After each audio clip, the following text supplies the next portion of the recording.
बच्चों में चश्मे के नंबर बहुत ज्यादा तेजी से बढ़ रहे हैं। मोबाइल का इस्तेमाल ज्यादा होना, बच्चों की आंख बहुत ज्यादा सेंसिटिव होती है। बच्चों का 50% टाइम मोबाइल पे निकलता है। हमारी आंखें क्या होती है, जो चीज ज्यादा देखती है उसके हिसाब से डेवलप होना चालू हो जाती है।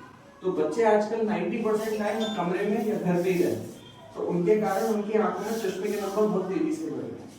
सबसे पहले हमें ये देखना है कि बच्चे मोबाइल फोन कम से कम इस्तेमाल करें। लगता है कि बच्चा मोबाइल फोन ज्यादा ही मांगता है, तो मोबाइल फोन से कम खतरनाक टीवी होती है। आंख रगड़ने की सलाह कम से कम दें। कम से कम बच्चे को 2 घंटे रोज बाहर घूमना है। आप सभी को नमस्ते। नमस्ते। सभी बच्चे आ गए? मेरा नाम डॉक्टर सौरभ जैन है। मैं एक आंखों का डॉक्टर हूँ और आज आपको बच्चों की आंखों की हेल्थ और बच्चों में चश्मे के नंबर संबंधी जानकारी के बारे में सब जानकारी दूंगी। आप सभी को ज्ञात होगा कि आजकल बच्चों में चश्मे के नंबर बहुत ज्यादा तेजी से बढ़ रहे हैं। उसका मुख्य कारण आजकल बच्चों के अंदर मोबाइल का इस्तेमाल ज्यादा होना और खान पान में बच्चे आजकल व्यवस्थित खाना नहीं खाते हैं। साथ ही साथ टीवी मोबाइल के द्वारा जिनकी दूसरी एक्टिविटीज काफी कम होती है। ठीक है, सबसे पहले हमें समझना है कि बच्चों की आंख बहुत ज्यादा सेंसिटिव होती है और उसके अंदर परिवर्तन तभी से चालू हो जाते हैं जिससे उसके एनवायरनमेंट पे उसका प्रभाव पड़ना चालू हो जाता है। अगर हम देखें कि आजकल औसतन आज से 25 साल पहले जो लोग रहते थे वो अपने जीवन का आधा समय खेल कूद में निकालते थे। अब बच्चों का 50% टाइम मोबाइल पे निकलता है। खाना खाते वक्त मोबाइल देख के खाते हो, कोई भी वीडियो देखना है तो कोकोमेलन इस टाइप की वीडियोस देख के बच्चे सारे के सारे हमारे आजकल खाना खाते हैं और काम भी करते हैं। बच्चे पहले से ज्यादा चिड़चिड़े हो गए हैं, बात नहीं सुनते हैं और हम लोग भी आजकल इस तरीके की परेशानियों से जूझ रहे हैं। अब हमारी आंखें क्या होती है, जो चीज ज्यादा देखती है उसके हिसाब से डेवलप होना चालू हो जाती है। तो बच्चे आजकल 90% टाइम कमरे में या घर पे ही रहते हैं, तो उनके कारण उनकी आंखों में चश्मे के नंबर बहुत तेजी से बढ़ रहे हैं। एक स्टडी के हिसाब से 40 से 50% बच्चों में आजकल चश्मे के नंबर आने लग गए हैं और इन चश्मों के नंबर की वजह से बच्चे दूर का देख नहीं पाते, क्लास में परफॉर्म नहीं करते, सिर दर्द होता है, चिड़चिड़ापन भी दिखाते हैं। ठीक है, अगर माँ बाप और पेरेंट्स, टीचर्स सब अपने अपने लेवल पे इस चीज को जान जाए तो उनके चश्मे के नंबरों की रोकथाम सबसे पहले होगी।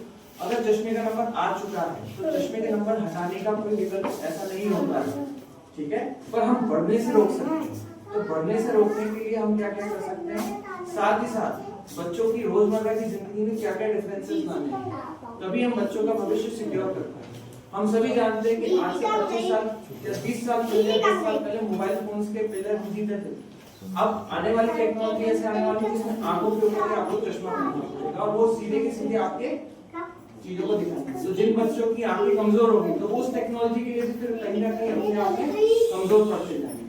ठीक है, सबसे पहले हमें ये देखना है कि बच्चे मोबाइल फोन कम से कम इस्तेमाल करें। ठीक है, अगर आप लोगों को लगता है कि बच्चा मोबाइल फोन ज्यादा ही मांगता है तो मोबाइल फोन से कम खतरनाक टीवी होती है। क्यों? क्योंकि हमारा डिस्टेंस बढ़ जाता है। जो चीज जितनी पास और जितनी देर तक बच्चा देख रहा है उससे उसके अंदर मायोपिक यानी कि आंखों के साइज बढ़ने की कारण बनते हैं। ठीक है, हमारे लिए खेलकूद यानी बाहर की एक्टिविटीज भी बहुत इंपॉर्टेंट है। बच्चे क्या है आजकल घर में ही रहते हैं तो उनकी दूर देखने की क्षमता मुश्किल से 5 से 10 फीट जो कि कमरे की साइज होती है, लेकिन हमारी आंखें दुनिया यानी दुनिया की पेड़ पौधे दूर की चीजें देखने के लिए बनी। तो हमारे लिए बच्चा बाहर खेलकूद करना बहुत जरूरी है। ठीक है, तीसरा, बच्चों में एलर्जी की प्रॉब्लम होती है तो आंख बहुत ज्यादा रगड़ती है। ठीक है, आंख रगड़ने से सिलेंड्रिकल नंबर्स और कॉर्नियल डिफॉर्मिटीज बहुत ज्यादा बढ़ती है। अगर आपकी बच्चों में एलर्जी यानी आंख में खुजलाहट की समस्या है तो वो धूल हवा या किसी एलर्जन से होती है। उन चीजों को हमें आइडेंटिफाई करना होगा। बच्चों को साफ पानी से आंखों को धो के रात में सोने की आदत डालें। साथ ही साथ आंख रगड़ने की सलाह कम से कम दें। ज्यादा तकलीफ रहती है, आंख लाल रहती है, खुजलाहट रहती है तो आपको बच्चों के डॉक्टर साहब को दिखाना, आंखों के डॉक्टर साहब को दिखाना एक बेहतर विकल्प है। क्योंकि केरेटोकोनस नाम की बीमारी बचपन की इन्हीं आदतों से बनती है। अगर आप अभी समझदार रहेंगे तो बचपन से बड़े होने पे ये बीमारियां होने की संभावनाएं कम रहेगी। आप में से किस किस ने कागज देख लिया और पढ़ लिया है? ठीक है, आप सभी के हाथ में कागज है। अगर आप इसमें कोने में देखेंगे तो एक वीडियो का एक QR कोड लगा हुआ है। ये वीडियो का क्यूआर कोड आपको उस बीमारियों में जो चश्मे के नंबर से संबंधित है उसकी पूरी डिटेल में एक वीडियो है जिसके अंदर हमने बताया कि क्या होता है आपके अंदर चीजें, हमें क्या क्या रोकथाम करनी है।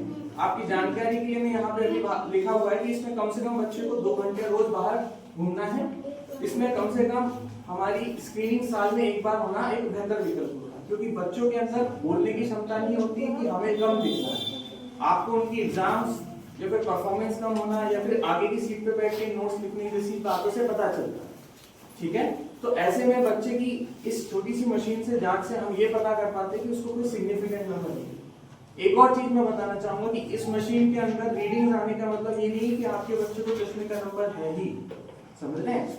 लेकिन अगर इसकी रीडिंग्स बहुत ज्यादा है या फिर बच्चे को रीडिंग्स ज्यादा होने के साथ साथ देखने में डिफिकल्टी है, वो टीवी पास में देखे, तो इसका मोड हमारे लिए ज्यादा बनता है कि वो बच्चा ज्यादा हमारे लिए चश्मे के नंबर के लिए होगा। एक बार चश्मे का नंबर अगर बना है बच्चे का, तो उसको रेगुलरली पहनने की आदत डालने में समय लगता है।